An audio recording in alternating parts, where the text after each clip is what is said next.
पुणी भुशुड़ी पड़ा मालकानगिरी एयरपोर्ट पाचेरी। राति वर्षा पवन जो पाचेरी भुशुड़ी पड़ा जमापड़ी। 20 ରୁ 30 मीटर पर्यंत पाचेरी भुशुड़ी पड़ी। एथिरे कहार किछि क्षति घटी नाही। एयरपोर्टर पाचेरी निम्नमानर काम जो भुशुड़ी पड़ा स्थानीय लोक अभियोग कर। गत वर्ष यह पाचेरी भुशुड़ी 2 जनकर मृत्यु घटीला और यह पाचेरी निर्माण करा पुणी यह भुशुड़ी पड़ी। एने जिला प्रशासन कौन प्रतिक्रिया मिल पारे नहीं। आमे वर्तमान मालकानगिरी एयरपोर्ट पाखरे ठिया होइछु। एयरपोर्ट रे जो आपण माने देखुचंती गतकाली सामान्य वर्षा हेबारु अध घंटा रु गोटे घंटा भितर वर्षा होइछि। से वर्षा रे देखंतु पाचेरी भुशुड़ी पड़ी। पूर्वरु मध्ये आपण माने गत वर्ष निर्माण दिन अवस्था रे जो पाचेरी भुशुड़ी पड़ा से 2 जन श्रमिकों मृत्युवरण होता एवं 5 ରୁ 6 जन आहत होता।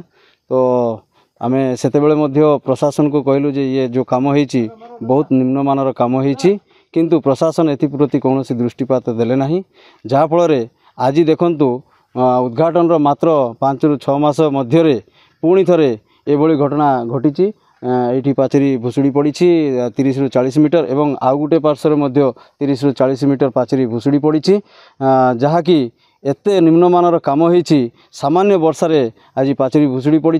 तेणु आमे प्रशासन को जिलापाल को ये आमे जणाइबा चाहूँ जे यार एक उच्चस्तरीय तदंत करा जाऊ एवं विजिलेंस रो तदंत मध्य करा जाऊ। जो निम्नमानर काम होइछि बारंबार प्रशासन को दृष्टि आकर्षण कला परे मध्य काहेकि एप्रति तदंत करागला नहीं एवं जो संपृक्त ठिकादार एवं जंत्री विरुद्ध रे कार्यानुष्ठान काहेकि नियागला नहीं।